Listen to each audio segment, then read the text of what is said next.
We're going to go ahead and call the February 10th, 2025 City Commission meeting to order. If you would, please stand for the invocation and the pledge. Dear Heavenly Father, we come to you tonight, and we ask that you give us the best wisdom to make the best decisions for the city. In your precious name, amen. I pledge allegiance to the flag of the United States of America and to the republic for which it stands, one nation, under God, indivisible, with liberty and justice for all.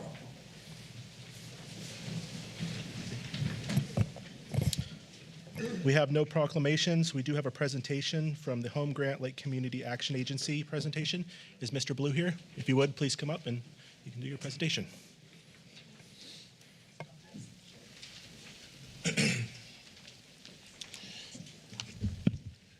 My name is Derek Blue, representing Lake Community Action Agency. I'm joined by Director of Operations, Mr. Tim Bridges. And hopefully I can trouble you for 7 to 10 minutes, talk about the home program. First, though, I would like to thank City Commission for seeing to it that projects and programs like this can actually happen in communities in the CRA areas, because there's certainly a dire need for improvement of owner-occupied homes. So I want to say kudos to you guys for that. Special thanks to Commissioner Allison Berry. Thank you for being a champion for this program. Hearing the feedback from the community is encouraging. And thank you for coming out and visiting and kind of walking around with us. To the city manager, Al, thank you, sir, for all of your help and assistance and helping us push some things through. To Sandra Wilson, Tracy, Kiera, and the team over there at the community center. So I'm going to try to be as brief as possible. I had a 90-page report, but I realized that that was a little bit too much. But we focused this time on 12 projects. These 12 homes, actually, and you guys chose the homes that probably needed the work the most. These 12 projects contained anything from bad roofs to faulty electrical systems to plumbing issues, indoor air quality problems. And what we did is that we came in and we did a thorough inspection on those homes. We've been doing this particular type of work for over 20 years. One of our funding sources is the Department of Commerce. We partner with the Department of Energy to identify health and safety issues in homes, as well as issues like indoor air quality and so forth. So our areas of focus was primarily to make sure that we could rectify health and safety issues, health and safety concerns, and then also energy efficiency improvements. What we've learned statistically is that a lot of low-income families spend a large portion of their income on utility bills, and we wanted to address that. And then our last area of focus, priority rather, was cosmetic. We rather for them to live good than just to simply look good. So we focused on the cosmetic piece at the end. So what I'm showing you guys here is just some before and after pictures. There were thousands of pictures that we took. However, we wanted to kind of demonstrate some of the improvements, like paint jobs. You can kind of get an idea and see the house before and after. A lot of these homes probably hadn't been touched in about 30 plus years, and we were able to come in, clean them up, get them painted, and it was amazing just when you look at the curb appeal and you start looking at the neighbors coming outside and taking a look at their homes. And one important thing that this type of stuff did is that it made the homeowners that we were working with decide to come out and help out a little bit. It gave them a sense of pride, and it made their children come over and start making some improvements. So several of the houses of those 12, we painted the interior as well as the exterior. We also addressed a lot of kitchens. What we noticed in the housing stock, that there were a lot of plumbing issues and cabinetry that hadn't probably been addressed since the stuff was installed. So we made well use of the space, created some storage solutions, modernized the cabinetry that was falling apart. in several of the houses as well. One big area was the restrooms, and I wish you guys could really see. I was going to try to embed a video into this, but it was in taking a look at a lot of the restrooms and even the living conditions, we realized just how important this program was. And if you kind of take a look at this before picture, that was kind of the condition of the entire bathroom. And then now you can look at the after picture, where we did some accessibility improvements, completely gutted the restrooms, completely knew everything inside of those restrooms. If you look here, this is actually a room in one of the homeowners' houses. You can kind of take a look, and we couldn't even make that up.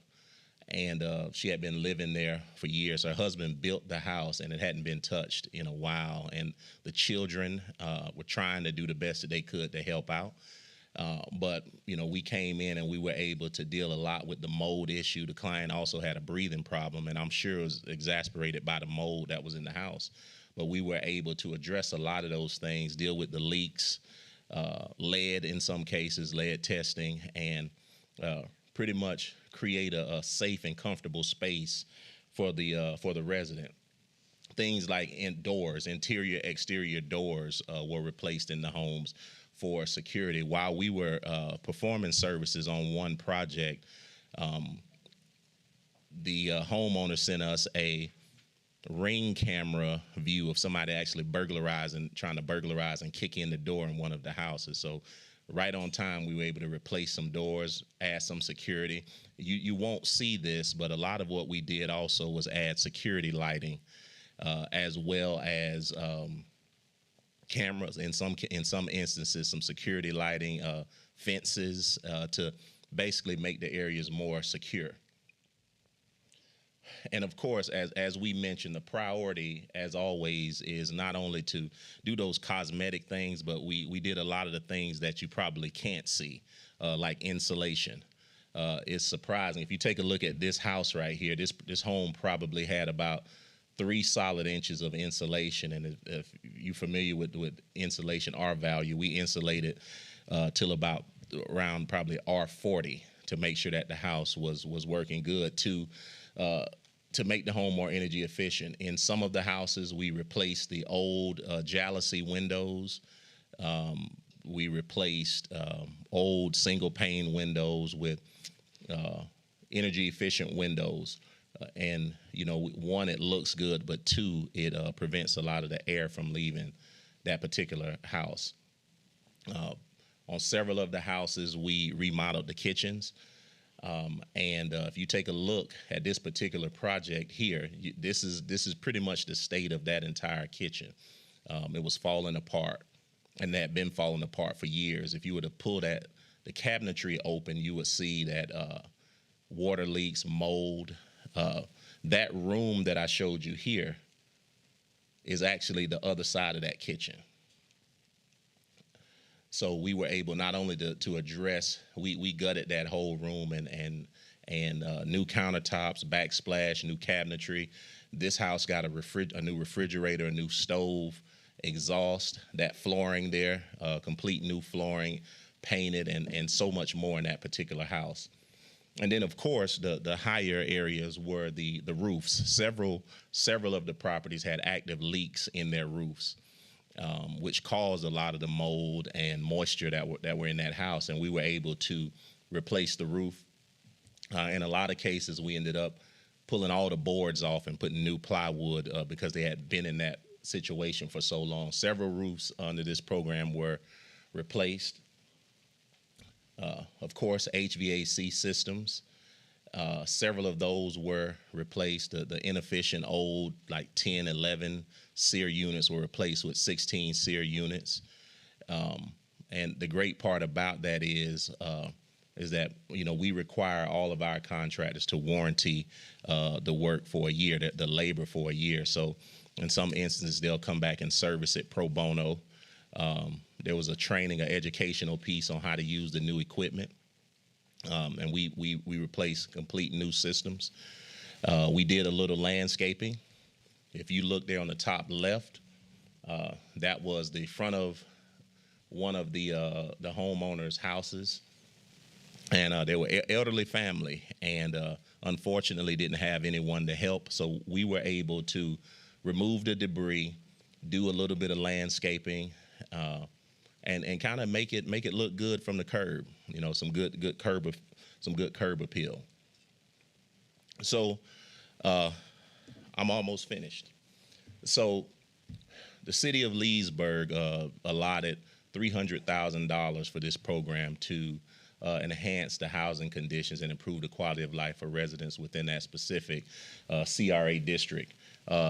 We successfully delivered under budget, completing the initiative at $293,618, and we averaged about $20,468.17 per home. And if you're familiar with the original agreement, the amount, the max was $25,000. So we kind of pride ourselves at as often as we can, staying under budget, and I think we did a good job of doing that. Our team, and we work very closely with Commissioner Berry, with Sandra Wilson and her team, and of course Al and the city staff to make that happen. So I will say also thanks to the building and zoning department who worked with permitting for us and all of that good stuff. But in addition to what you all invested, our organization invested around $100,000 in material and labor as well, basically to leverage those funds. And I think it is noteworthy that to say that we, as often as we can, as much as we can, we try to utilize local contractors to do this work. And if any local contractors are watching, I don't know if you guys televise this, or if any of you guys know anybody that's interested, they can go to our website, which is lakecaa.org, and we accept contractors, different various trades to do this work, specifically, local contractors and handymen, and we pair the services based upon what we need. And we operate, one of the things that help us a lot is we have a system called standardized pricing.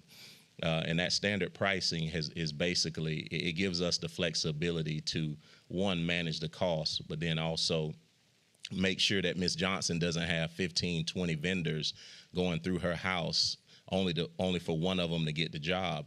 So what we do is we have a system in place to where we say this is what we'll pay to do this job, and it's fair. And if you can do it at that cost, you can have it. If not, we rotate to the next person. So, and we've been doing that probably for the last decade and a half through our other programs, and it's proven to work for us. And again, I just want to say thank you all for making this happen, because I can tell you it's made a continued a major improvement. We've been able to help a lot of these homeowners just feel better about their houses.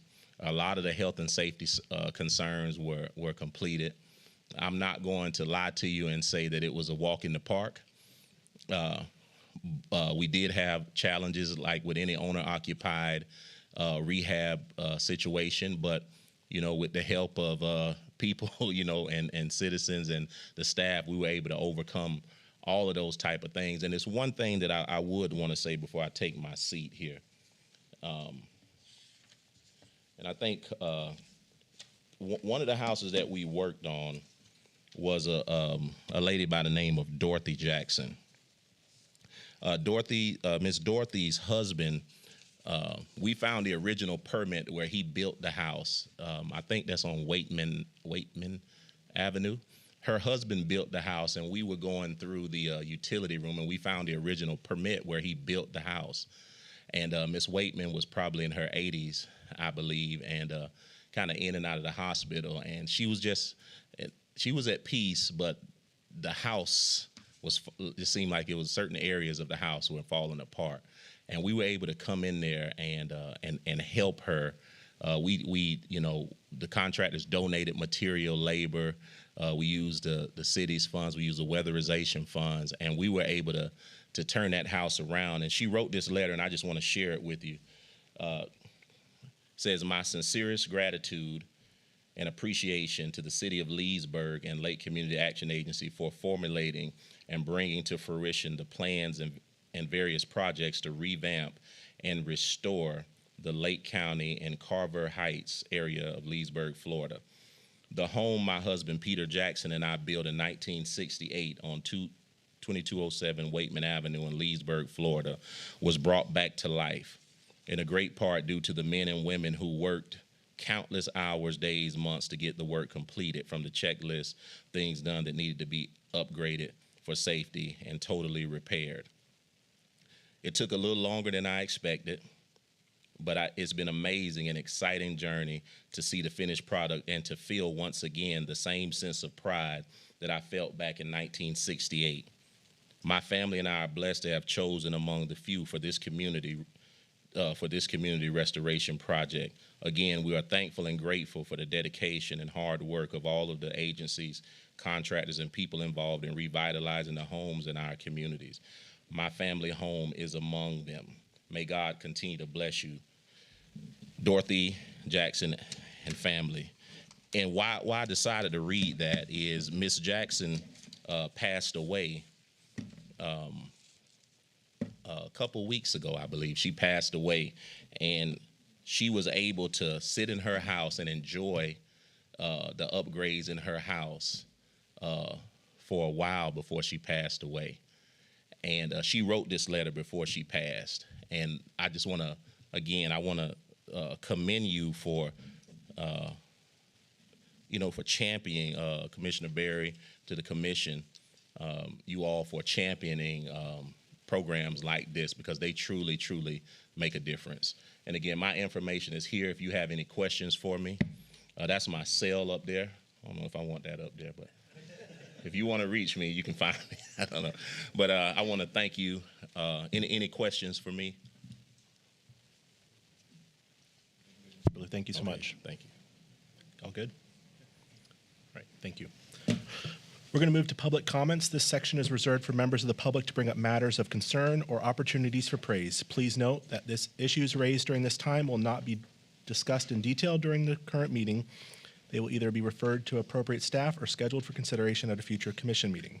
Each speaker is allocated 3 minutes to provide their comments. Kindly adhere to this time limit to ensure equal opportunity for all participants and to support the efficient conduct of the meeting. Thank you. If you would, state your name and address for the record.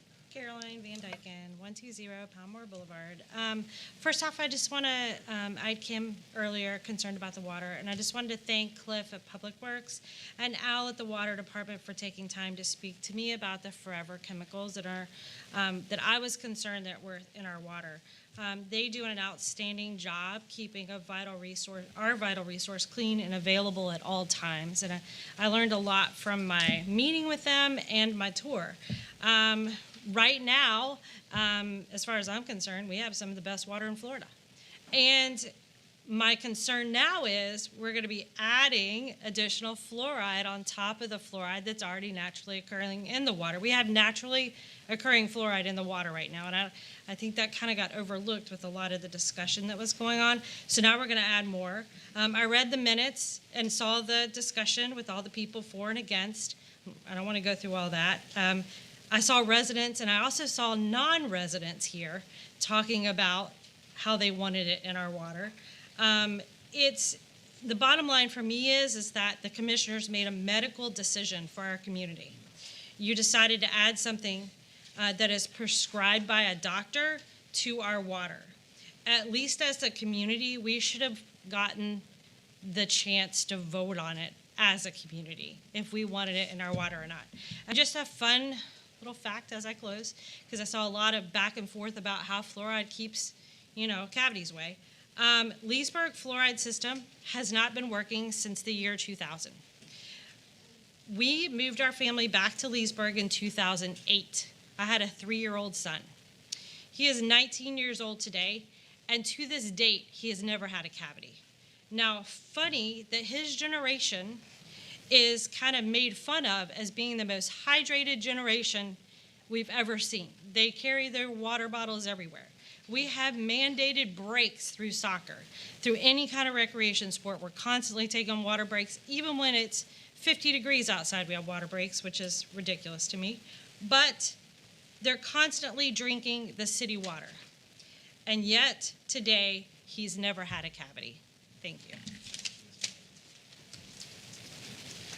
Other public comments?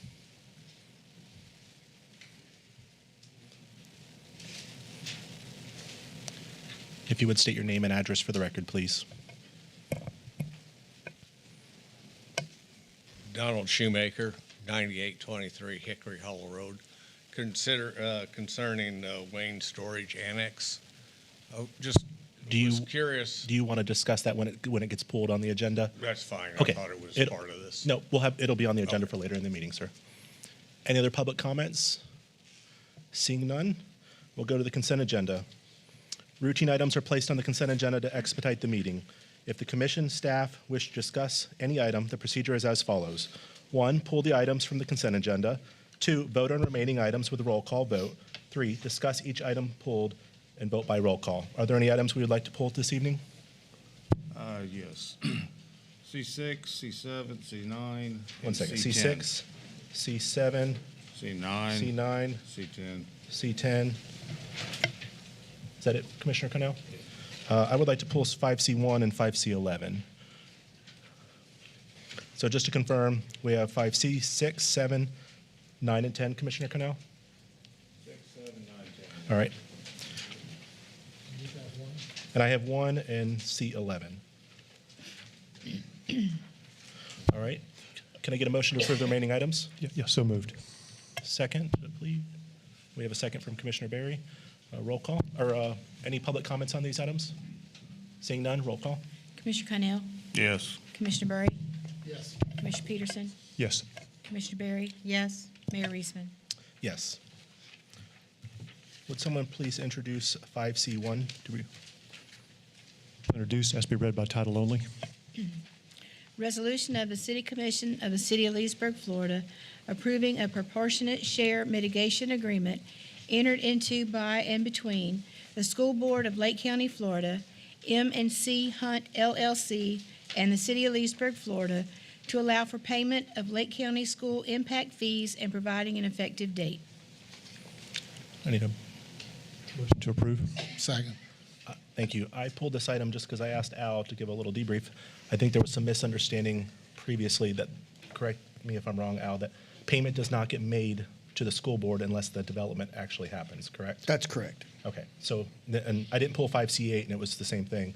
I just want to clarify because I think there was some miscommunication that, Right, we do these in the time of inception, and then the city collects all the impact fees, actually, and then we pay it to whatever jurisdiction. Typically, it's our impact fees, school board impact fees, and county impact fees, but they don't get paid until. until actually- CO. All right, thank you. That's all I had. If there's no other further. Or not CO, but permit Permit issuance. issues.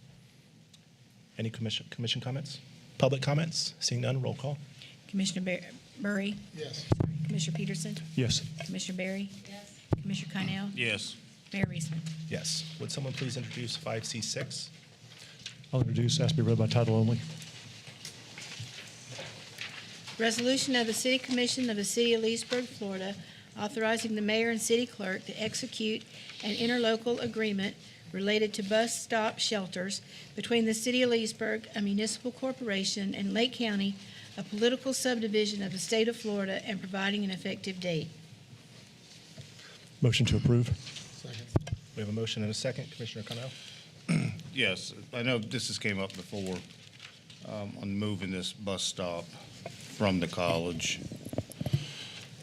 I guess I have a few questions. I mean, why is Leesburg paying to move a Lake County bus stop off of state-owned property to the city of Tavares? When you got all these other jurisdictions involved, why are we paying for this? Okay, so this, as this body knows, was an issue that came up during the sale of about 10 acres of airport property, which is governed by you all, to the Blue Rock development, which you approved. As part of that sale, when I think we did first hearing or the resolution on that sale, and the matter became public, then College President Brigard had taken issue with the concept of the city selling the property.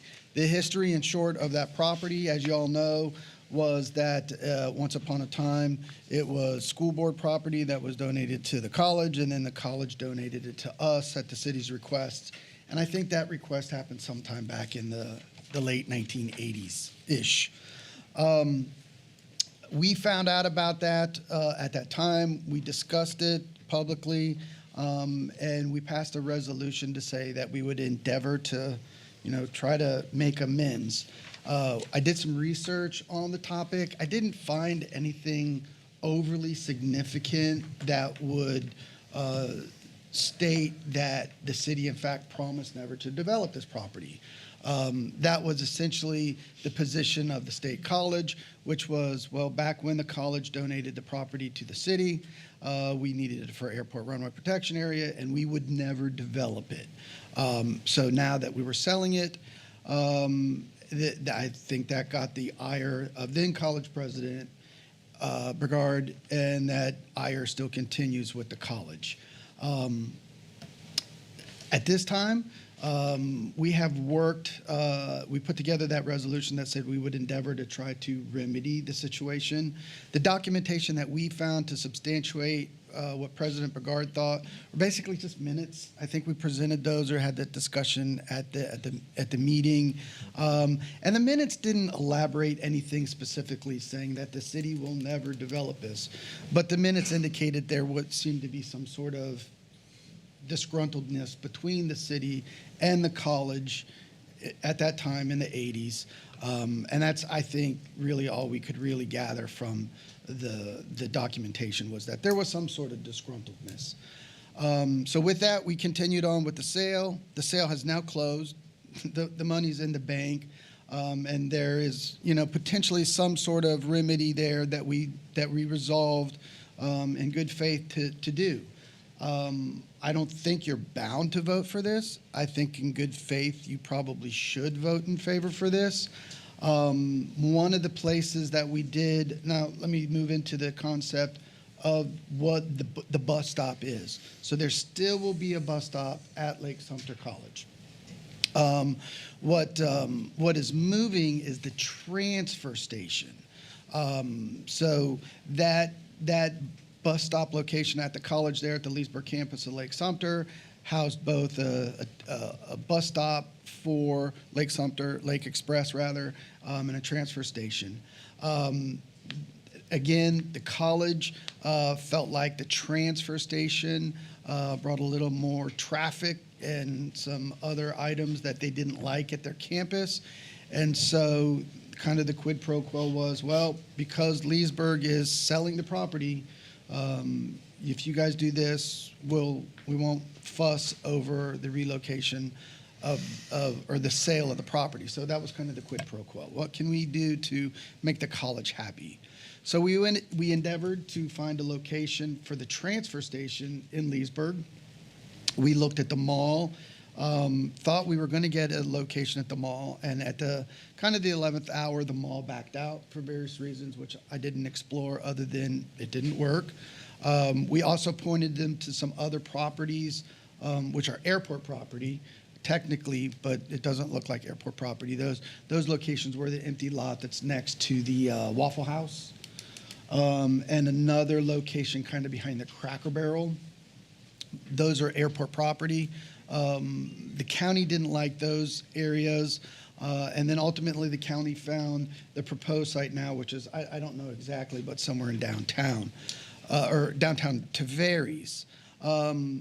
So the county I can say that the county had a litmus test of things that they felt the transfer station needed to have.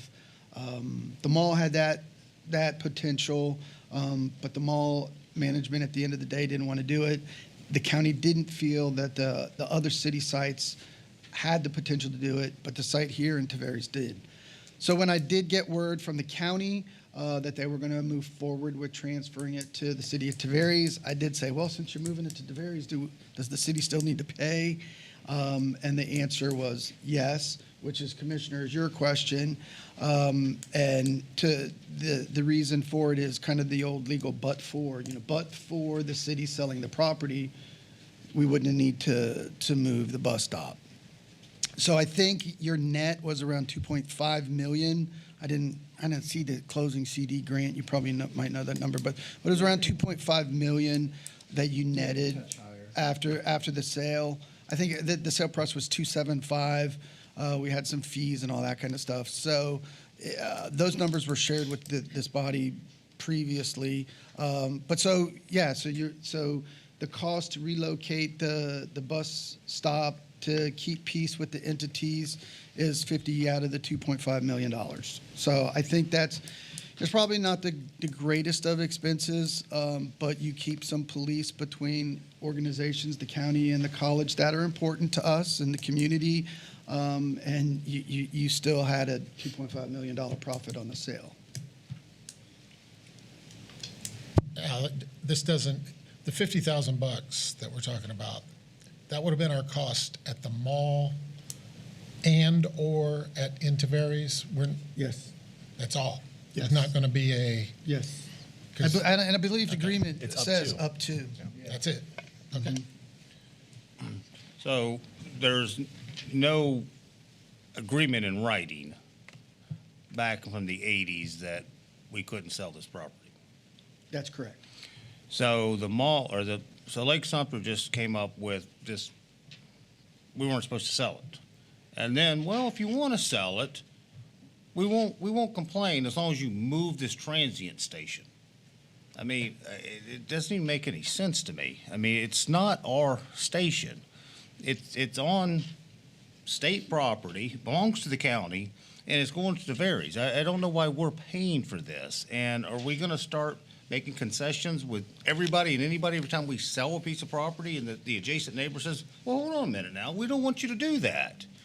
But if you'll do it, we want you to do this for us for $50,000, $75,000. I think it sets a very bad precedent here to get into this. I mean, if Lake Sumter doesn't want it there, Lake Sumter can pay to move it.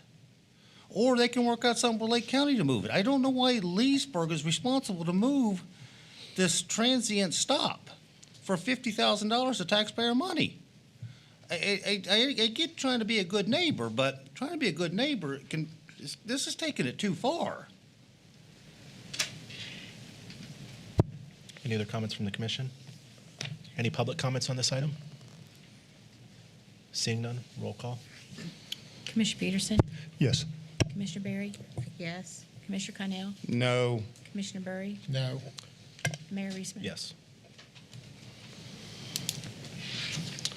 Would someone please introduce 5C7? Introduced, asked to be read by title only. Resolution of the City Commission of the City of Leesburg, Florida, approving a downtown building redevelopment grant to Dance Dynamics LLC for renovation at 606 West Main Street and providing an effective date. Motion to approve. Second. Commissioner Connell? Yeah, I pulled this. We've had this discussion numerous times, so I'm not going to spend a lot of time on it, but I do want to bring it up one more time. My understanding, this is the last application of money that's left in this particular program. Yes, sir.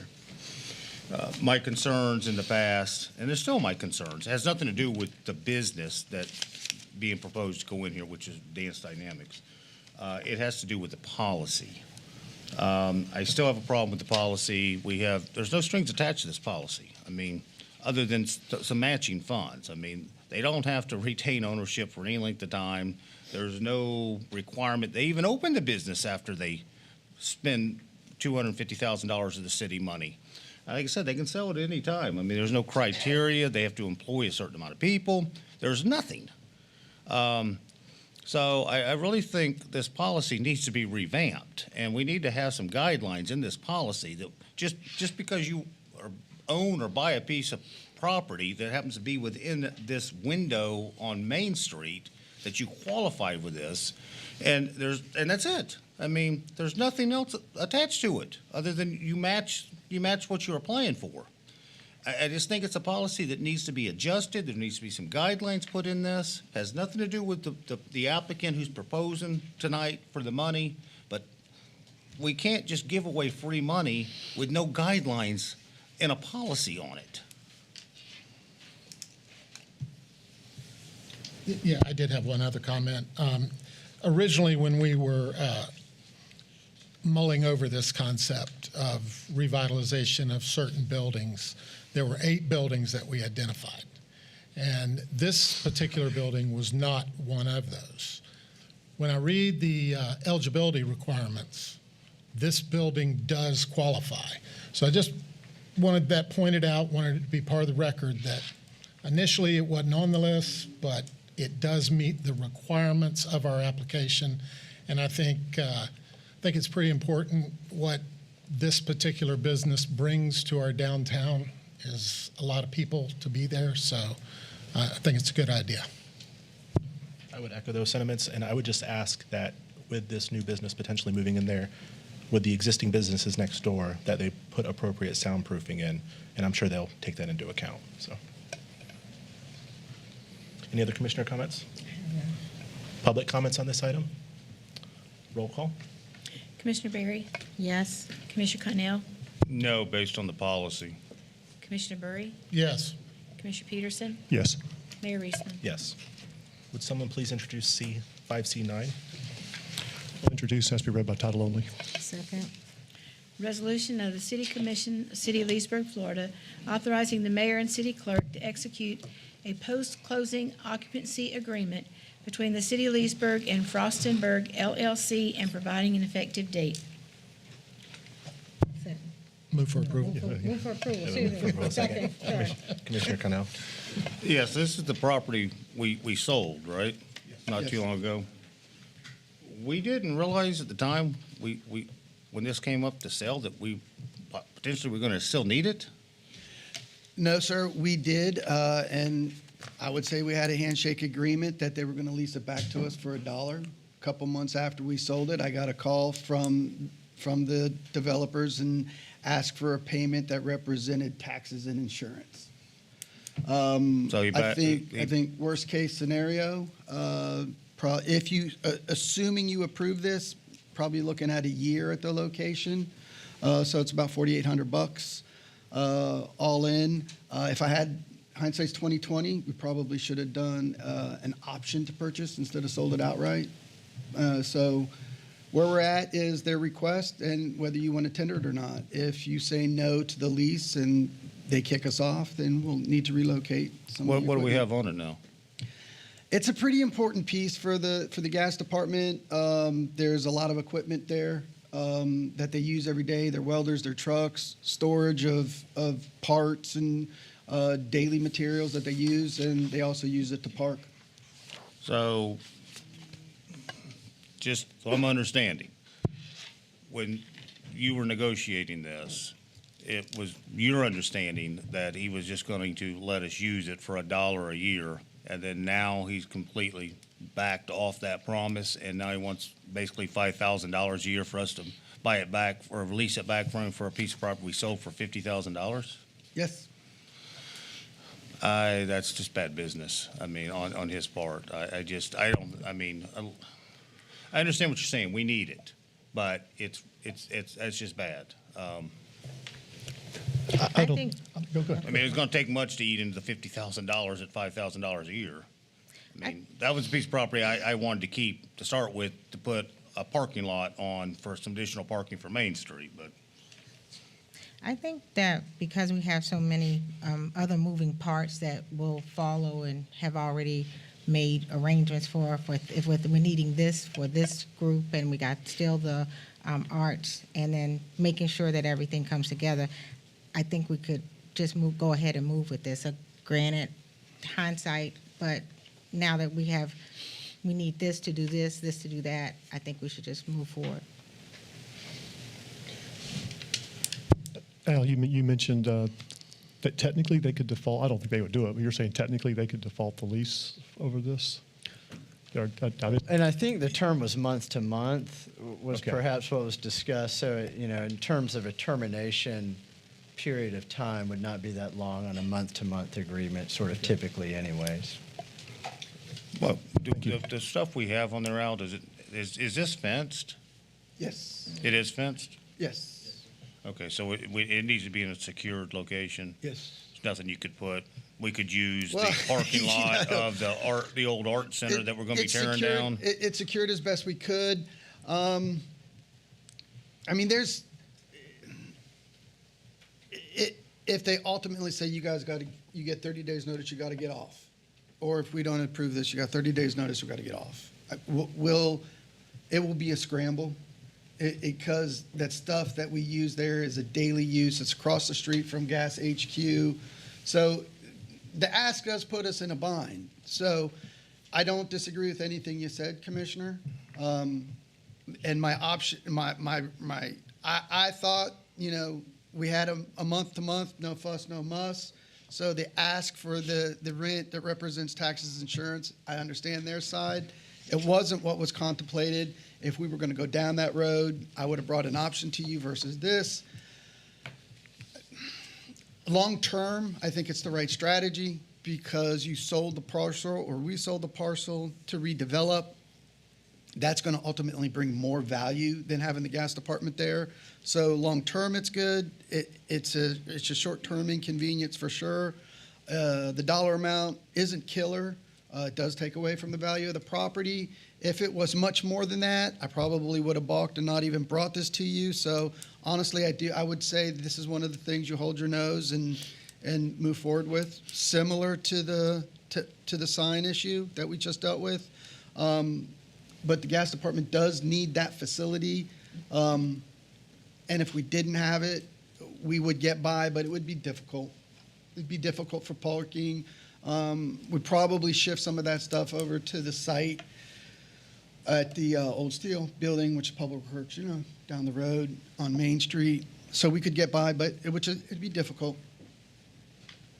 And frankly, in that regard, I just, you know, I understand making a point and I understand values and principles of a business deal, but I just at the cost and at the disruption of the gas operation service, I don't think it's worth the argument. Whatever's on this site couldn't be moved to the up front where the Center of the Arts is and use that property? I mean, it wouldn't be that far of a move. You know, no, maybe some of it, like the parking, and that would be something I would talk with Corey about what he would want to store. Don't answer that now. I mean, unless you know, there's some stuff that you probably want in a more secure location, and then there's some stuff that, yeah, we probably could move it over there into the parking lot, like the employee parking. But they had what? Corey, I know there's some welding stuff, and I want to say copper, but there's some stuff that you guys deal with that has some value that we had some theft issues with. Yeah, so we have all our trucks, our equipment, backhoes, track hose, welders. That's like, so we park all our work vehicles there. So for us not to have that lot, it would be very difficult to operate. We could get by. Maybe we can have some of the guys, like some of the techs and stuff, possibly, if y'all are good with it, take their trucks home to make it a little bit more where we didn't have to basically get people to their work vehicles every day, but it would be very difficult to run an operation for sure without that piece. Then you couldn't move it to the front for No, sir, it's not secure. You know, there's no, like all our trenchers, backhoes, welding trucks. I mean, they've jumped the fence now and get into things. We lock stuff up best we can, but we still have issues with theft. So be not fenced in would be probably a free-for-all for everybody that walks down that trail. Probably the easiest option is to probably move the equipment and the valuable stuff to Public Works and then to park in the parking lot by the Art Center. And it's just the, you know, it's the probably half hour before the day and into the day that now that everybody's got to run over to Public Works to get your stuff and go, where now it's walk across the street. So, yeah. I mean, it's not optimal, Commissioner. I didn't anticipate that this would be before you. Thought we would be out of there in time. I thought the month to month was going to get it, but I mean, the new owners of the lot threw us a curveball. What is our timeline for the gas department moving? I'm going to say probably 12 months. Okay. There's obviously this project is already a year old. There a lot of moving parts that we were trying to accomplish with this. So I think once everything is done and complete, we'll be happy with it. But getting there is obviously the hard part. End of the month, our RFP on architectural service should be here. So you should have an architectural contract in March. Hopefully, we're not designing a Taj Mahal here. So hopefully, my guess would be by summer that design is done and we're out to bid. So fall, we're building it. So maybe, I mean, if we're lucky, Christmas, first quarter of 26. So about a year. Out of respect for our employees and their time, even though this might be a bad situation, like Commissioner Canicella said, I respect our employees' time, and they are very busy, and that hour every day, it's time is money. So I would support this. I get what you're saying, and I agree with that. I just hate rewarding someone that made a bad business deal with us. Any other commissioner comments? Any public comments? Seeing none, roll call. Thank you. Commissioner Connell, Yes. Commissioner Burry, Yes. Commissioner Peterson, Yes. Commissioner Barry, Yes. Mayor Reisman. Yes. Would someone please introduce 5C10? I'll introduce, has to be read by title only. Resolution of the City Commission of the City of Leesburg, Florida, authorizing the mayor and city clerk to execute a commercial lease agreement between the City of Leesburg and Leesburg Art Festival, Inc., and providing an effective date. We have a motion and a second. Commissioner Cannell? Yeah, I pulled this again. It goes back to the same thing we had with the melon patch. I just don't think it's in the city's best interest to continue to enter into these 25, 50-year leases. I mean, they're just way too long. You never know what's going to happen in 5, 10 years. Maybe you'd want the building back or something. These leases are just entirely too long. It's just not in the city's best interest to enter into these super, super, super long-term leases. Nothing against the Center of the Arts. Hey, they're great. But it's the length of the leases that I have an issue with. And plus, I mean, obviously, it's basically a free lease. So you're basically saying, hey, you can occupy the building for 25 years for free. I will actually agree. I didn't like 25 years when I read it. I don't know if we agreed to this when they sold their building. I don't think there's any pre-agreements, but I fully support them. But I agree. I don't like 25 years. I don't know, 10 or 15. I mean, I believe the lease is pretty much set up the way the existing lease is, and I want to say the existing leases with the arts were 10-year leases. But Melon So- Patch had longer. well, they own their building. Melon Yeah. Patch had I think we did 50 years with Melon had Patch. 50, yeah. I mean, look, not to be sarcastic, but the city has a history of doing this with clubs that are important to the city.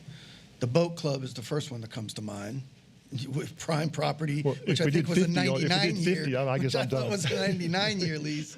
That may be a 50-year lease, but that was another long-term lease. Was it 99? Melon Patch was the 50-year lease. But that was based partly on- because they put money provided, into it. and they then provided $150,000 to the city, which they paid. Right. As of I think Friday, but they paid, and also the improvements and the activities. Arts has typically not had that. Arts requested a longer lease. I'm not going to throw Arts under the bus, so I presented it. I felt like the legal stuff and the terms and conditions and the semantical stuff of typical leases was addressed. So term is really up to you. I don't want to speak for Arts, but I would say that if you change that term, I don't think they're going to balk too much. So if you guys want to make an amendment to modify the term, and then that's approved, I can send that back to the Arts with what you're willing to do.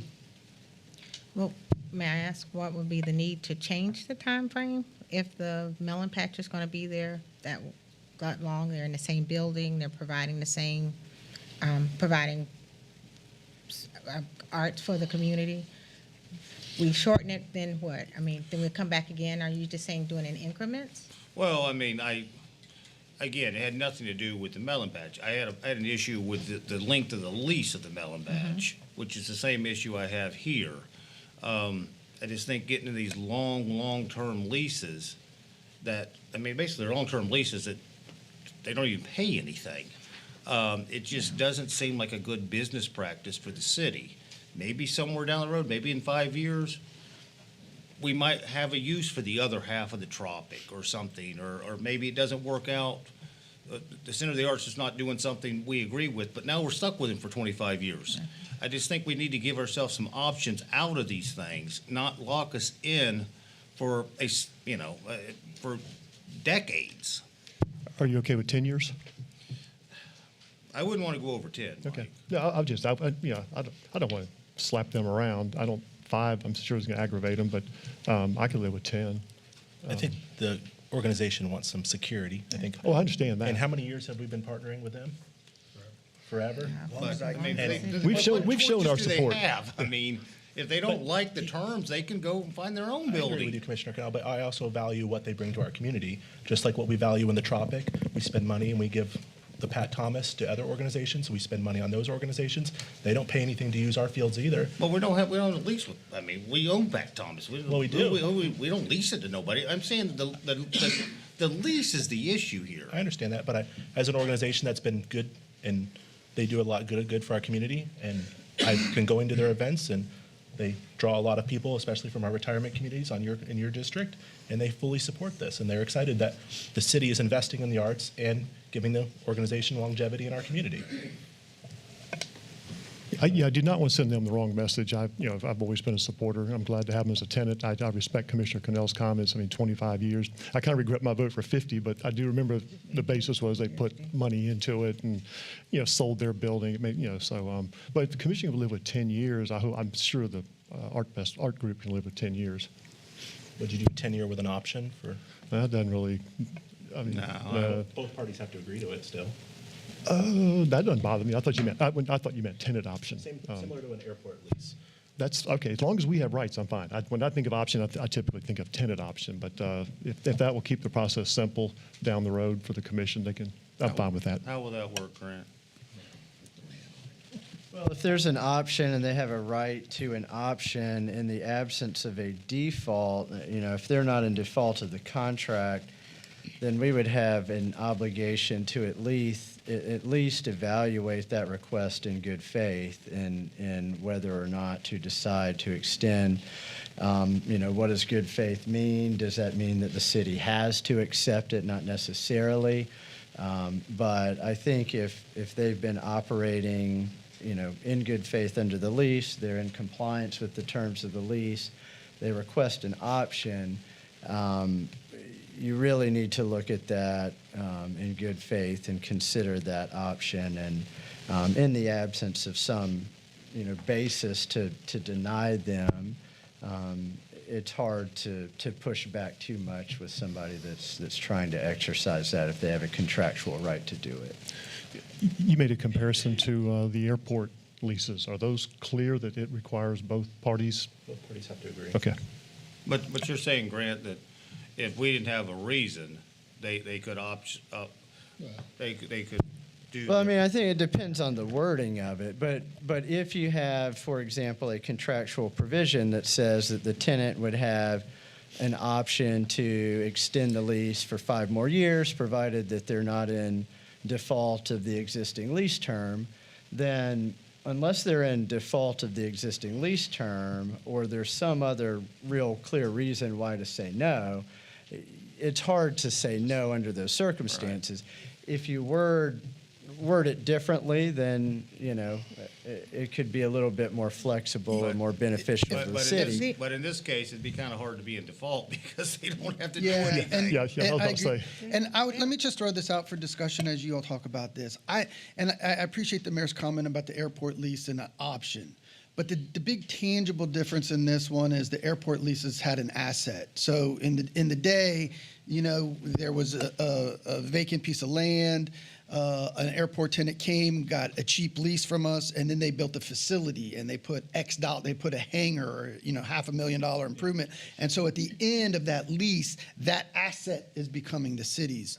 In this case, I think Commissioner Cannell's point is there's nothing tangible that's coming, and while we may want to help this organization, they're not giving anything financial back, although they're giving tangible improvements and assets back to the city. So in that regard, if you want freedom of where your building is going to be in the future, I would suggest you need to make it term certain. I agree. 5, 10, 15, 20, 25 years. Whatever this body agrees, I wouldn't recommend an option in this case. I agree with that, because then, you still have the ability, if you decide in 9.5 years that you want to pick up talks with the Art Center again, trying to negotiate an extension on that, you have the freedom to do that, but you're not contractually bound to do that. Yeah, the best is it's just whatever term this body is jointly agrees to, and I would put it, amend the lease or approve the lease and send it back to Arts and see what they do. Well, the agreement originally was to bring the arts together, Mellon Patch and the City of Leesburg Arts. So now the building is becoming a parking lot. The option was everything under one roof, and far as the arts. And that's what the plan is. And the agreement, when we agreed to the 50-year, which are long-term, why change it now in the midstream when preparation is moving forward to go into the building with the understanding that this is our agreement that the city has offered? Well, no disrespect, but I voted against Well, that. okay, I understand. Because I have an issue with these long-term leases. I I just hear don't you. think it's in our But our if we best already interest. have one for Mellon Patch for 50 You years, and got we're one, having but the other side, okay, so but we, at least you still have a half of a building you could possibly do something different with if you wanted to in 5 or 10 years, not lock it down for another 25 years. I would make a motion, we amend it to a 10-year lease. Second. We have a motion and a second. Any discussion? no comments. No further comments. Public comments? Seeing none? So the motion is to amend it to 10 years, correct? Yes, sir. From 25 And this is years an to 10. amendment. Amendment. An yeah. amendment. Amendment, yeah. Amendment. Roll call. Commissioner Burry, Yes. Commissioner Peterson, Yes. Commissioner Barry, No. Commissioner Connell, Yes. Mayor Reisman. No. Passes 3-2. Now you have a vote on the lease. The original. So we have a failed motion, or approved motion for 10 years, sorry. And then for 10 years, and then roll call on the item. Any further discussion? Further public comments? Roll call. Commissioner Barry, Yes. Commissioner Connell, Yes. Commissioner Burry, Yes. Commissioner Peterson, Yes. Mayor Reisman. Yes. Thank you. All right, next item is 5C11. Would someone please introduce? I'll introduce, ask it be read by title only. Resolution of the City Commission of the City of Leesburg, Florida, authorizing the transfer of $840,584 from the general fund to the electric fund for the Itron AMI agreement and providing an effective date. Motion to approve. Second. Thank you. I pulled this item just so Al could give the public a debrief. Yeah, back, I think, October, September, the city commission ended the agreement with GE. So we started off with GE almost 15 years ago, and when we went to Smart Grid to update our metering capabilities and all sorts of other stuff in the electric department. That agreement was about to expire. I think the official, was it 27, Brian? When it's 28 when GE ended, so we're actually getting out of the GE contract early. So back in September, you approved an agreement with GE to terminate the agreement effective November of 25, and you entered into an agreement with Itron to do all our automated metering for the electric department. That financial movement was a significant savings that in the long term, after the initial year of operations. So year two, I think it was a 10-year agreement that you have with Itron. So after year 2, you were going to see about $1 million in savings. The unfortunate part about it is you had to cough up, sorry for the direct comment there, you had to cough up $1 million to finance some changing of the guards. So that's software stuff, that's interaction between GE and IT and Itron and GE and kind of shifting from one house to another. When we discussed this back at the time that we approved the agreement, I brought that up to you. The $840,000 is a total payment that's spread out over the course of fiscal year 25. So it all doesn't go out of the house at one time. It was based on milestones, which were reported to you in that other report, which I've honestly forgotten what those milestones are. Trust me, Brad and IT has not forgotten what those milestones are. But in any case, part of that contemplation when we did the lease is where do we want to take the $840,000 from?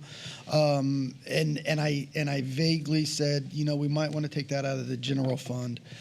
So what this resolution does is it authorizes the payment of the GE Itron switch out of the general fund. The basic reason for that is number of items. One, we continue to do everything that we can to keep electric rates as low as possible. Having said that, we may even have to be entertaining a base rate increase, probably more, if it would come, it would be in October. Please note that's a base rate increase, different than the power cost adjustment. But we will contemplate that long and hard during the budget time. Secondly, just inflation has incredibly hurt the electric department. Pretty much everything they touch was expensive, and now everything they touch is double the cost. Examples are transformers, used to be $1,500, now they're $3,000. Wire, poles, all supply, meters in themselves. So inflation has significantly impacted cash reserves in the electric fund. Now that's related and attached to our continuation to keep electric rates down. So we'll get into that discussion in the budget process, because you remember today's electric rate is less than what it was 11 years ago when I became your city manager, amongst a growing system and inflation. We've still been able to do that, so I just question how long we're going to do that. And then lastly, we've also made a number of system improvements where we've used cash reserves. So with all of that said, the electric department sitting pretty much kind of bounces up and down lately. Probably the last 2 quarters were maybe $500,000 plus or minus where their recommended reserve requirement is supposed to be. So they're sitting about $7 million in reserve. I would breathe easier at night if that number was probably 14 or 15 million. I don't think it needs to go back up to where it was at 20 million, but at 7 million, and then with us bouncing back and forth, plus or minus $500,000, that reserve gets a little bit too tight. The other area that it shows up or will show up is with our creditors. They do annual bond checks on us, and they haven't downgraded us yet based on our cash reserves. When we did debt issues, our cash reserves were extremely high, so we got favorable interest rates. So I could see our credit rating sliding a little bit. Now, mind you, on that note, that's not a catastrophic event for us if our credit rating goes down. But what it does do is if we do need to go borrow money, that will affect interest rates and probably a couple of points. I don't think you would see a full percentage point, but I think if our credit rating goes down, you could see it go up. And that, again, that's only if you need money. But on the other side of the house, where the general fund has been the recipient of millions and millions of dollars, literally, from the electric fund, the general fund sitting on about 15 million, which is way in excess of our reserve. And I think we've guarded that extremely well. So cutting out $840,000 to go back to the electric fund to help do all the things that we just talked about is, I think, a smart financial move. So this resolution just authorizes the transfer of $840,000 from the general fund reserve to electric to pay for the Itron GE change. What was the amount you said that you would like to see the reserve be? I'd like to see electric hanging out around 14, 15 million, about double the reserve. And that's twofold. A, it's good for our bond rating, and B, the electric fund can have catastrophic incidents where if something does go bump in the night and a major transformer goes out, or two, you're looking at something where you could need $3-4 million at once. Storms are a little bit different animal. This year, I don't think we have our number counted up, but we spent, what was the storm? It started with an M, right? Milton. I was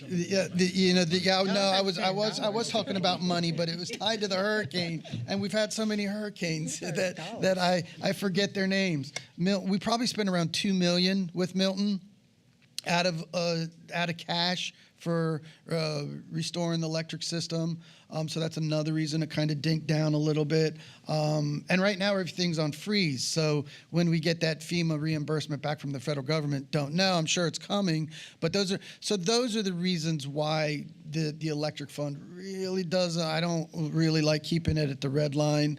And we're keeping it at the red line to try to keep the rates down. So the general fund has the cash. It makes sense. And long term, the changeover from GE to Itron is going to be financially good for us.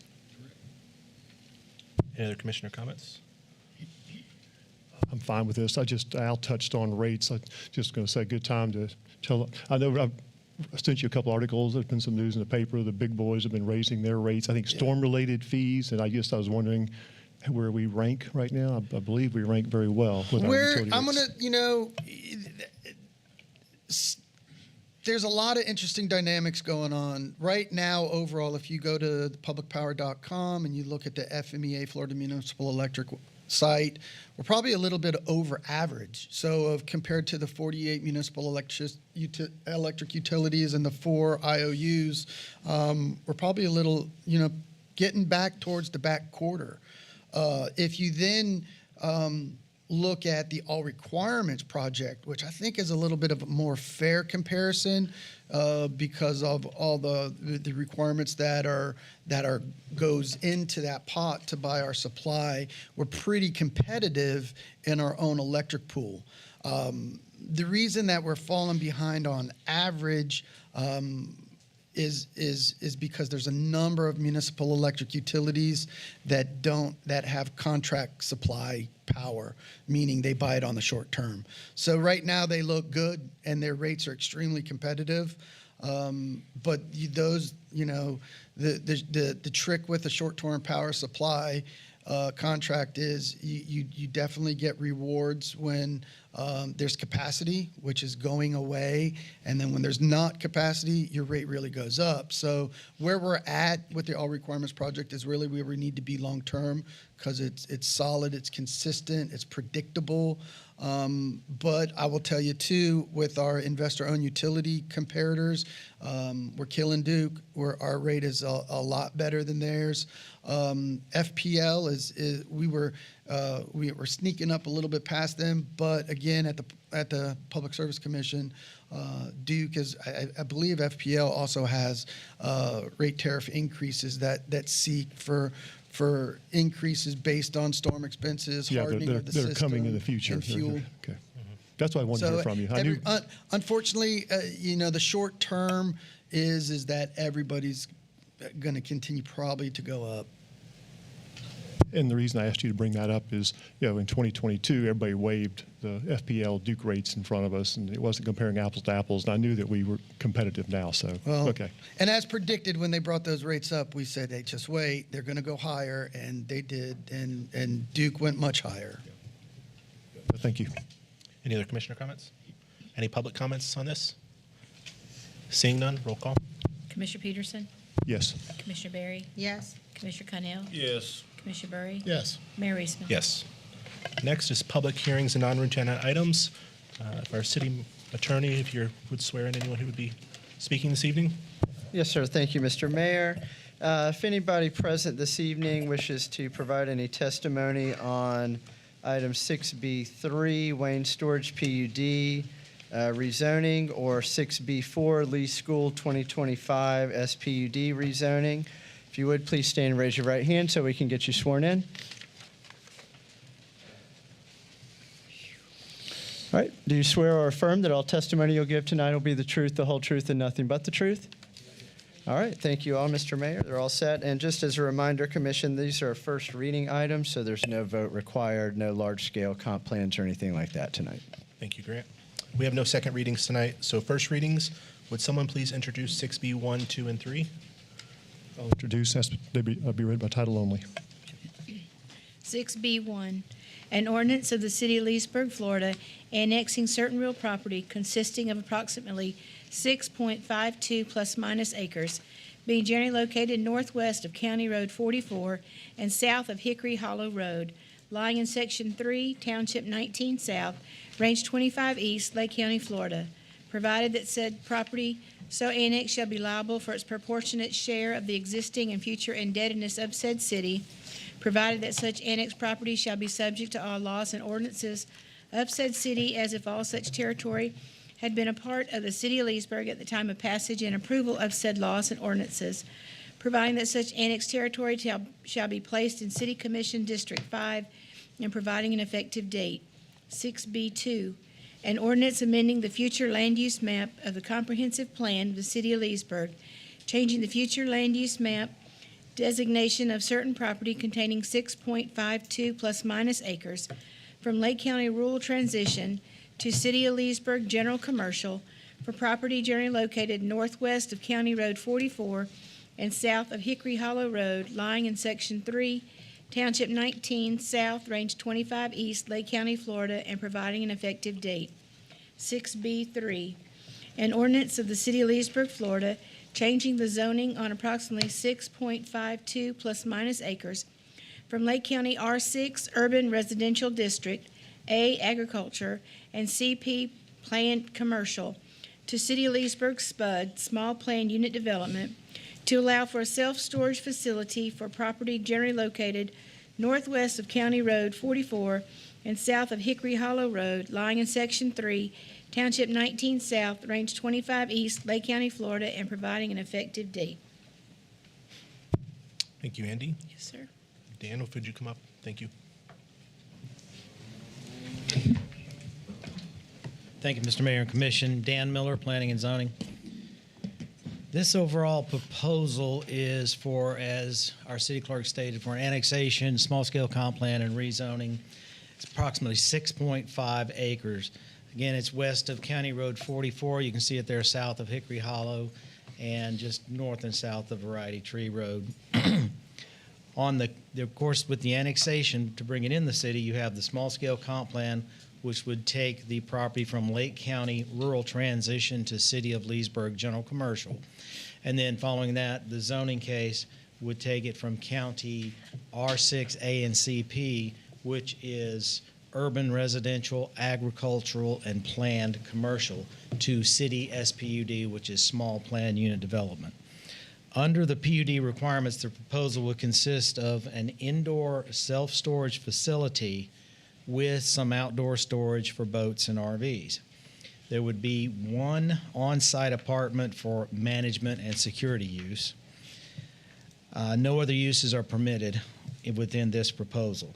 We do have design and architectural standards. The proposed facades should be shown in Exhibit D there. We have dark sky lighting, 35% of the property in open space. There's also a 15-foot landscape buffer required around the entirety of the property, along with a master landscape plan. Standard use of Bahia or Bermuda is permitted in place of St. Augustine grass. Planned main access points are subject to be reviewed and approved by Lake County. All areas which are directly adjacent to residential areas are required to have a fence, which is a minimum of 6 feet and a maximum of 8 feet in height.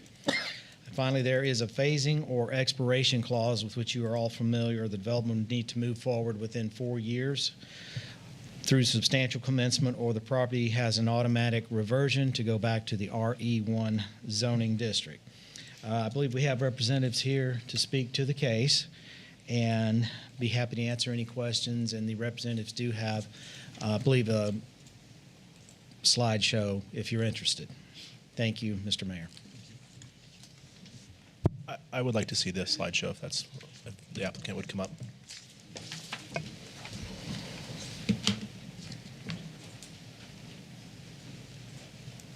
Good evening. My name is Donica Oliverio. I'm one of the planning team with CHW NV5 out of Alachua. And this is what we've got for you guys tonight to go over the Wayne Storage Project. Dan, which button do I press on this? This one? Okay. Yep, thank you. So there are 3 applications here, as discussed: the annexation, the small-scale comprehensive plan amendment, and the small plan unit development, the SPUD rezoning. The intent for this project is to allow for a connection to City of Leesburg utilities when those are available, to provide a non-residential use to support the growth along the County Road 44 corridor, and to provide an access easement and roadway pavement improvements on Variety Tree Road. And I think you saw on Dan's map, and I'll show you again where that's located. Here's a context map. As you go further north on County Road 44, you'll see that to the south there's Orange Bend residential subdivision and Liberty Preserve residential subdivision under development down there. And as you go further north on County Road 44, you'll see the Brown's Auto Sales, which is part of the City of Leesburg, Hickory Hollow Estates, United Southern Bank, and several other RV parks as you go further north. Here's a closer view right around the subject property. You'll see that along County Road 44, we've got the bank, the sports bar and pizzeria, the Cutting Edge Hair Salon, and across County Road 44, Brown's Auto Sales. Hickory Hollow Road is to the north, and Variety Tree Road is kind of bisecting that bottom end of the south. And both of those are private roadways, prescriptive use private roadways. As part of this project, the strip of Variety Tree Road that crosses the parcel, which is about 270 feet long, I believe, and about 30 feet wide, would be paved to provide access for the residents living west on Variety Tree Road. Here's our overall project timeline. We've met with planning staff several times. We got our application turned in October of last year. We had our planning commission meeting in December, and they recommended approval, and sent us forward to you guys. So here we are tonight, February 10th, for the first reading. This is a list of the submittal materials that were with all 3 applications. We've got a topo boundary tree survey, legal descriptions, deed, property appraiser tax records, affidavits. We have an environmental natural resource report. We have future land use mapping, zoning mapping, land use table, traffic impact statement, water and sewer connection covenant, which I'll get to in just a moment, annexation, application forms, all the justification reports, and a conceptual site plan. All 3 of these are what the planning staff has reviewed. And let's go into a little detail about 3 of those elements. The water and sewer connection covenant, which is part of this package, here's a tiny version of it right here. It's a binding agreement that the property owner will connect when water and wastewater is available to the project. It's been signed and notarized by the owner and the city utilities. We also have an environmental natural resources assessment document within the package, and that contains on-site field surveys and database reviews conducted by qualified ecologists. In the report, you'll see that there are no rare or endangered natural plant communities, no hydric soils. The property is entirely upland. There are no listed designated animal species on the site, and there are no suitable habitat for some of the species listed here, although they have been found within a mile or 2 of this location. The report specifically states that there's no suitable habitat on this site for bald eagles, wading birds, scrub jay, snail kites, and sand skinks. We have also included a traffic statement in our submittal. There are very low traffic volumes associated with this type of project. The PM peak total trips estimated are 14 afternoon PM peak total trips. The central parcel on this property is CP zoning, which currently would allow retail, restaurant, office, medical, and hotel. And as you probably can imagine, that would be 400 or more PM peak trips. So this is a very low traffic volume type of project for this location. Here is our conceptual site plan. And starting at the southern area, you can see where Variety Tree Road is. That's where the 30-foot wide easement and pavement installation would happen for residential access. It will also provide access to the main office area. You see where there's an entry driveway to the office. There's 5 parking spaces, 1 office restroom, and a gated entry to the storage area. In site plan view, you can see the yellow buildings are 1-story buildings. There is a 15-foot wide perimeter landscape buffer. And along that entire western side, you can see the dashed line that runs from the far left all the way down. There is a 6 to 8 foot high opaque fence proposed adjacent to that residential area.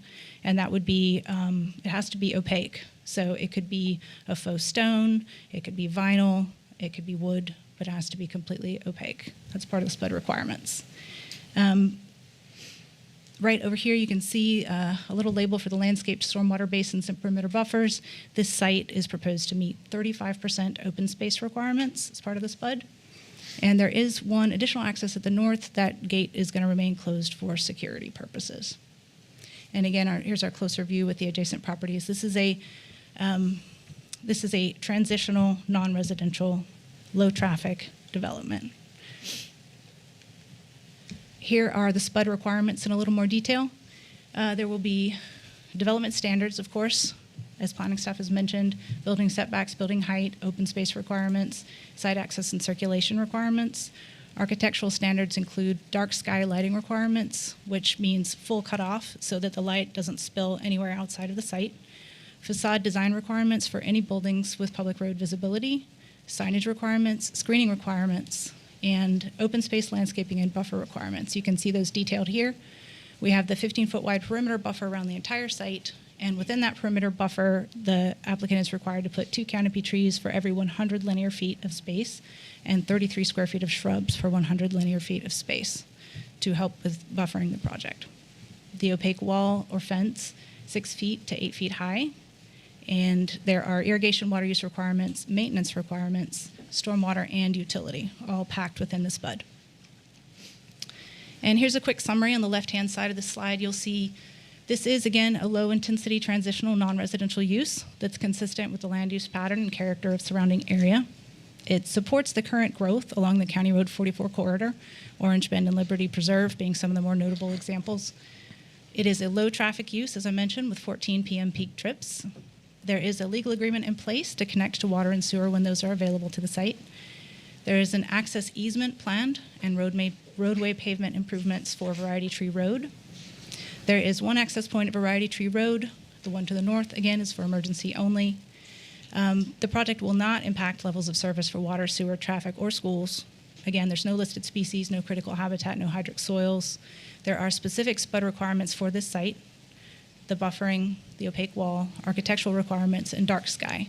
The proposed use has only 1-story buildings, and the proposed use is also fenced, secured, and closed at night. And here's a list on the right-hand side of the Comprehensive Plan and Land Development Code consistency. These are all of the elements of the future land use, transportation element, and land development code that the project will meet. The City of Leesburg Planning Commission recommended approval when we met with them in December. And again, City of Leesburg staff has recommended approval of the project. And we are available for any questions you may have. Any commissioner comments? Any public comments on either of these items? I know we had. Yes, sir. If you would state your name and address for the record. Donald Shoemaker, 9823 Hickory Hollow Road. As far as the annexing of this property, are we doing just a parcel annexing of this property for the city of Leesburg? Or are we talking about the whole corridor of 44? It's just the subject property. Just that particular parcel? Yes, sir. Okay, thank you. Yes, sir. Any other comments? Oh, yes, ma'am. Sorry.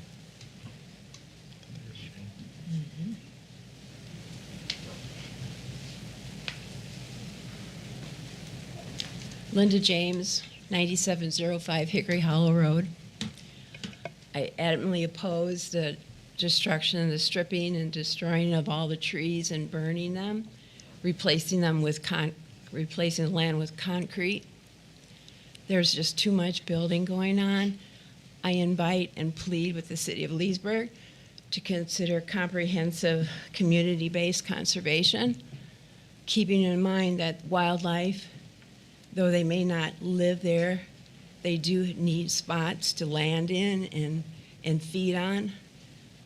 I just believe that what you're doing as a city is not considering anything about the wildlife or nature.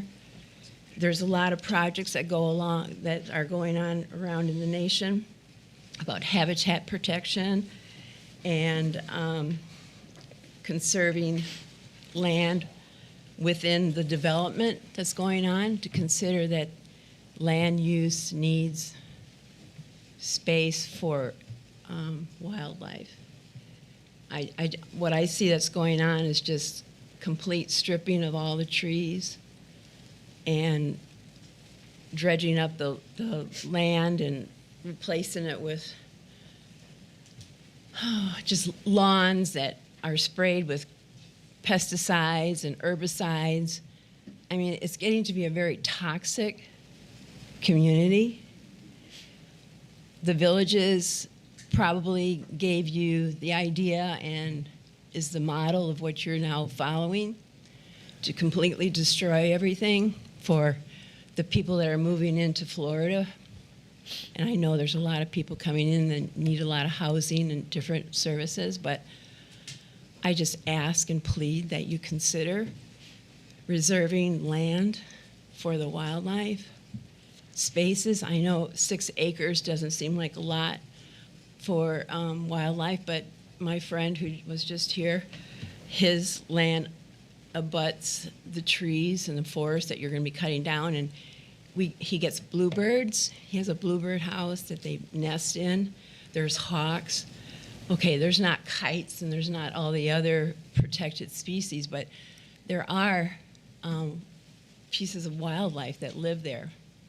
Where I live right now, in Hickory Hollow Estates, it abuts cattle, a ranch there.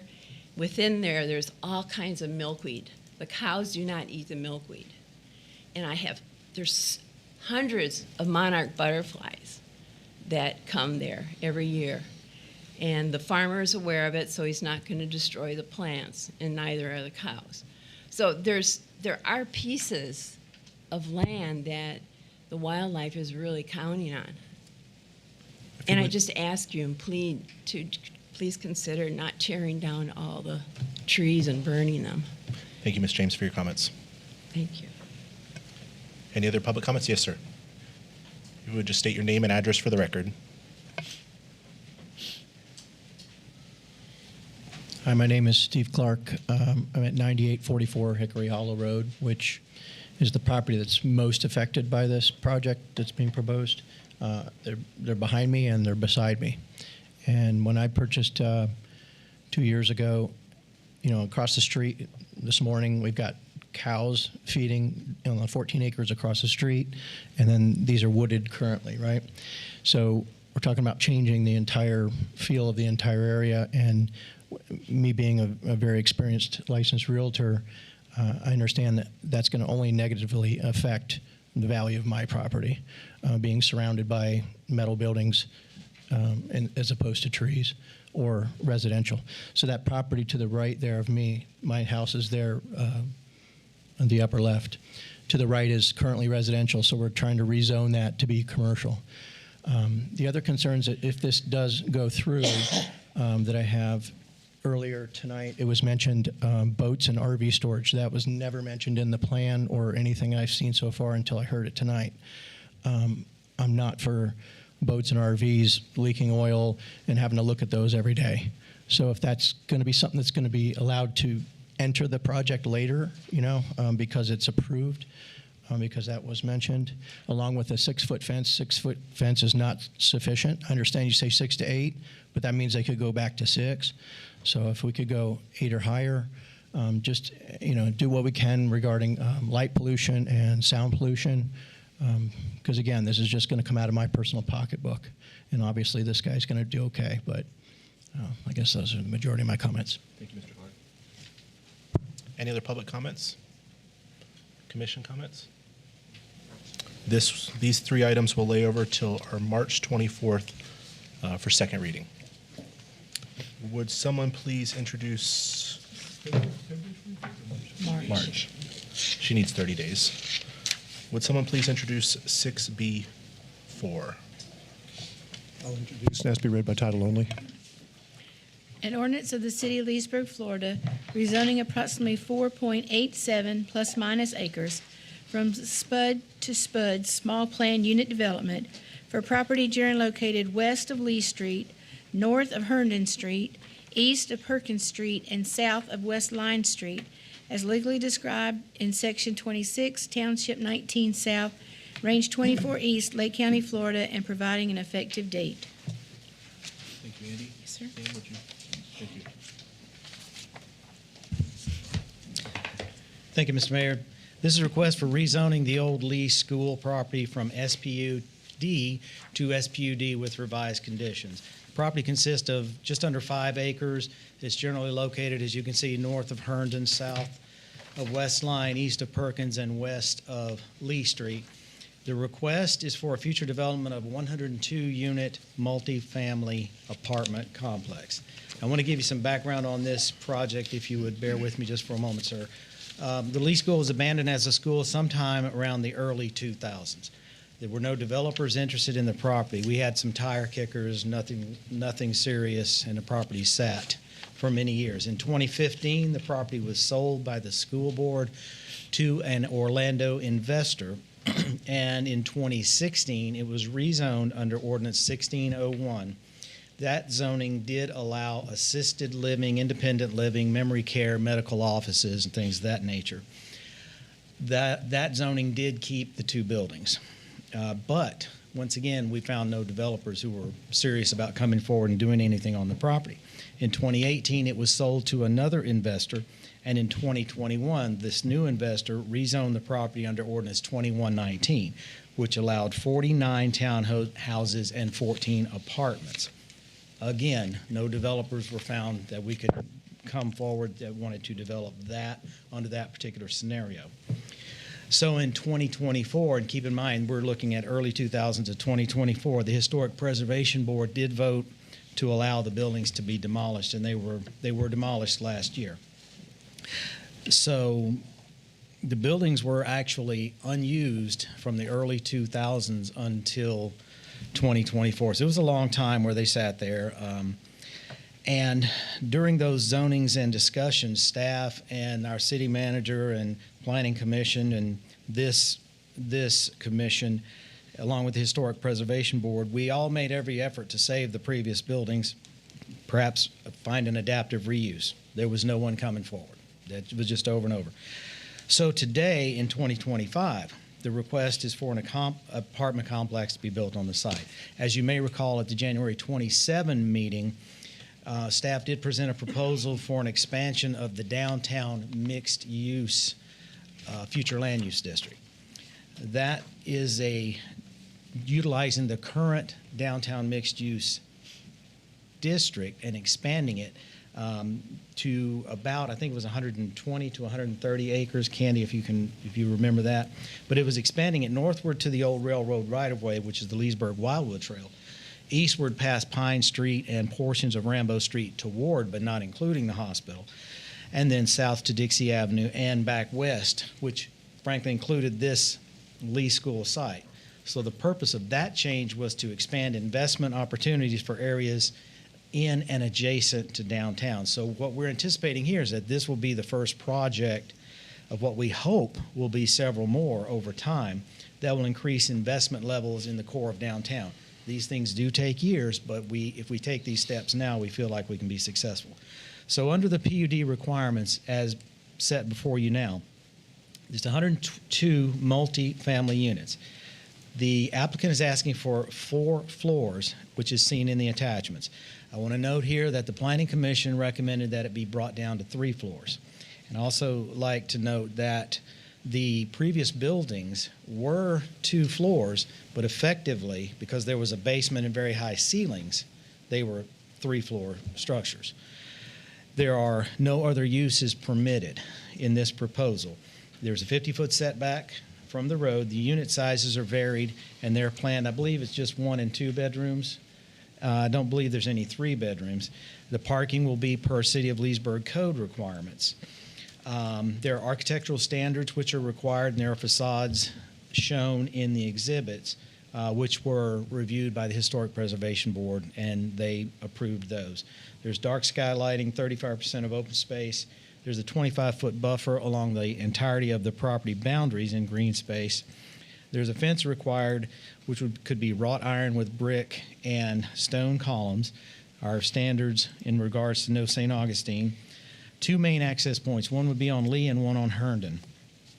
The signage would be a decorative entry feature, no more than 5 feet tall, at least 10,000 square feet in recreational area, which includes a swimming pool, playground, maybe even a fenced-off area for a small dog park and gazebo.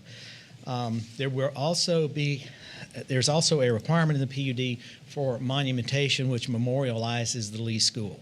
And there's some examples in the exhibits there. And finally, our standard 4-year phasing clause, expiration clause.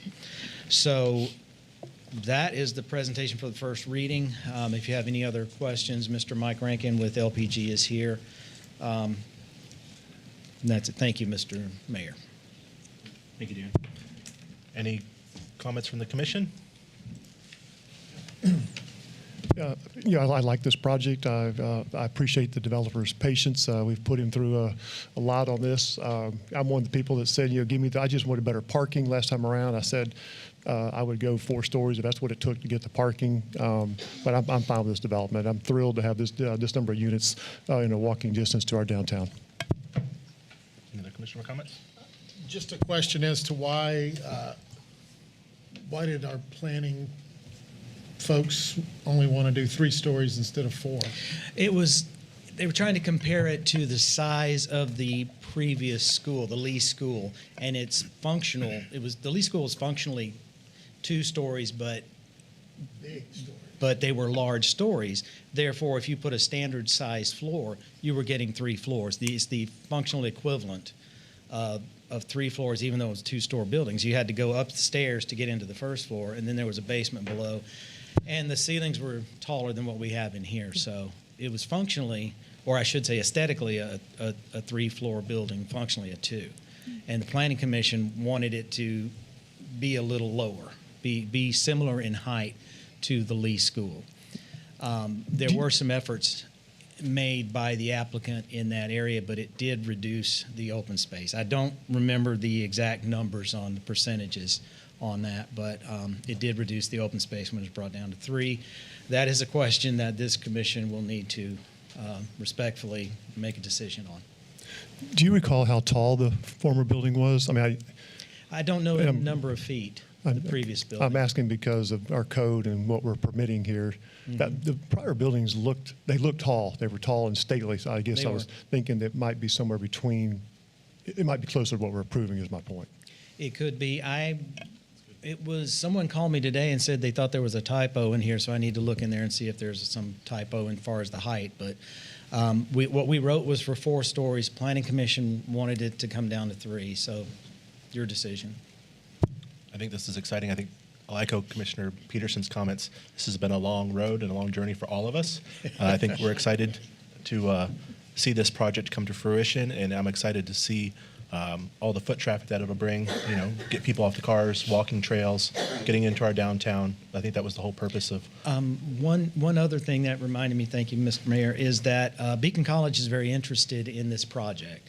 I don't know at the latest negotiations, but they are interested in taking as many of these units as possible.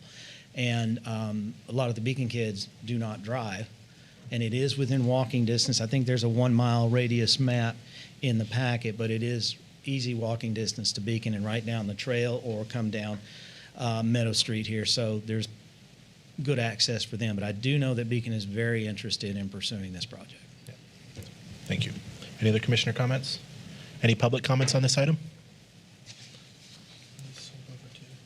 And this item will roll over till, oh, you have, yes. My name is John O'Kelly, 611 Lakeshore Drive. I just like, Lee School has been an ongoing project for the property for about 5 or 6 years now. And I'm not opposed to the development of it. I just feel like a 4-story apartment building is a little bit overwhelming for the single-story, primarily houses in the perimeter of that block. Those are historic old houses, many of them are.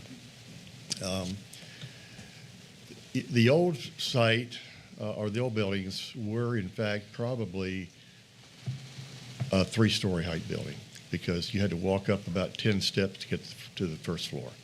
So just for your consideration, I would like you to consider, even if it's, I don't know if there's a problem with density or green space by having more footprint. If we get the footprint to work with the 100 units, it would be just more, it's placed on the north side of the property.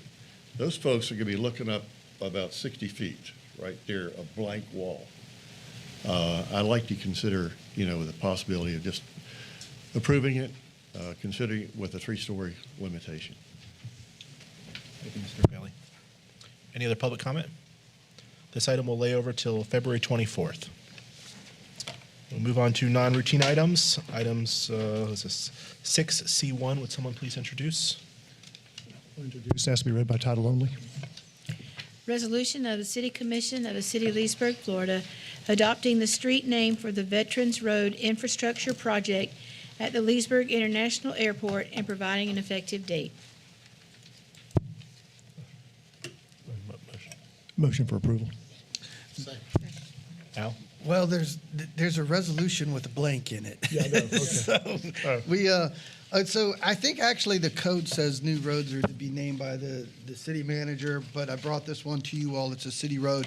So this is the Veterans Road project, where the airport's endeavoring to put a cul-de-sac and develop that it's at the northeast corner of the airport over by the fire department. So basically at this stage, we need a name.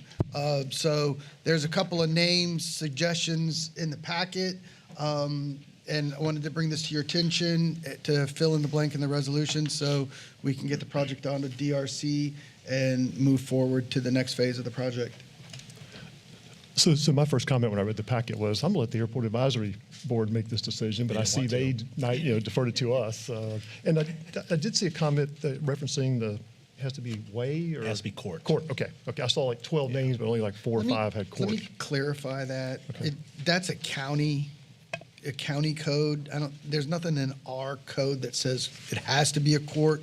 Obviously, a cul-de-sac. So I don't want you to be tied to court. I think court makes sense. So maybe you don't want to do avenue or boulevard or something like that, but something court or. I had 2 recommendations for you. It was Soule Court. It was after Miss Jody Soule, who just passed for cancer. She was instrumental in a longtime airport resident, a tenant, and she also was very involved with our EA and the young kids, helping them get into flying. And then my second recommendation would be H.G. Morris Court for Gary Morris, who was instrumental in getting us U.S. Customs and the tower. So those would be 2 recommendations I would throw out to you guys to consider. And I'm fine with either one. Same with me. Someone's got to make a motion. I'm good with either, so. I'll make a motion to name it Soule Court. Second. We have a motion and a second. Any discussion? Any public comment? Roll call. Commissioner Berry? Yes. Commissioner Connell? Yes. Commissioner Burry? Yes. Commissioner Peterson? Yes. Mayor Reesman? Yes. Informational reports. Any questions from the commission on those? Yes, I'd like to make my request, please. I'd like to move the one line item under the West Leesburg CRA to $120,000 to be moved to the CRA reserve, please. for future use? Is that on? Yeah, that's in your budget package. Yeah. On the quarterly reports, we call it the rollovers. So that project Commissioner Barry is talking about is the Boys and Girls Club rollover of $100,000. So instead of doing the lease with the Boys and Girls Club, she's asking that the money just be returned to the reserve account in the CRA. Now, I did have a question. Okay, sorry, go ahead. Go ahead. On the working with the police department for security from March 16th, 2025, I thought we amended that where we were asking for the money up front, so we weren't holding us hostage for getting the money for the police. I thought we had changed. Which one are you looking at? General fund?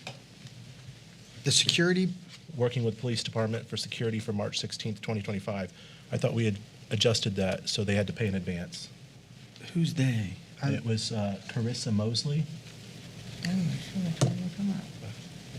March 16th, what is the? What is the event? Yeah, I don't know. It says working with police department for security. So, but I thought we a long time ago adjusted it where they had to pay in advance. Yeah, that's a forward payment, I think. I'll double check on that for you. Okay. That was all I had. Any other questions or comments? I guess, this was CRA, all we're doing is move, it was CRA money that went to Boys and Girls Club. Now it's going back, or was this? Yeah, instead of going to Boys and Girls Club, the recommendation is to go back into the reserve. But it came from CRA money? Yes. Okay. All right. Next, city attorney items. No, sir, no items this evening. Just enjoyed being with everybody. Hope you all have a great rest of the week. City manager items. No items for you. Roll call. Commissioner Peterson? Nothing tonight. Commissioner Barry? Yes, I have a thank you I would like to give, and I see that the Community Action Agency have left, but I definitely want to thank the commission for the push and agreement to allow the home improvement. I saw the pictures, but it just didn't do justice from walking through what I've seen. But I just wanted to say thank you, and I will write this up and send it to the Lake Community Action Agency, and hopefully that this will move the project now for Phase 2, that other people will want to join in and come on. But more importantly, I want to thank you all for your support on this one. Commissioner Cunnell? Nothing. Commissioner Barry? Nothing tonight. Mayor Reisman? A couple things. I wanted to thank Tracy Dean for helping put on a wonderful event this weekend. Felt like thousands of people there, and looking forward to doing it again. Just so you guys are aware, we have a couple of bass fishing tournaments coming up the next couple weekends. We have Discover Leesburg on the 14th. The 21st is the Leesburg Chamber of Commerce Taste of Lake, so hopefully you guys all can make that out. And then downtown is Blues BQ on the 22nd. And then on the 14th or 13th is the Lone Oak Cemetery Special Moonlight Tour. With that, if there's nothing else, I make a motion to adjourn. Second. Motion. Moved and seconded. How about that? Meeting adjourned.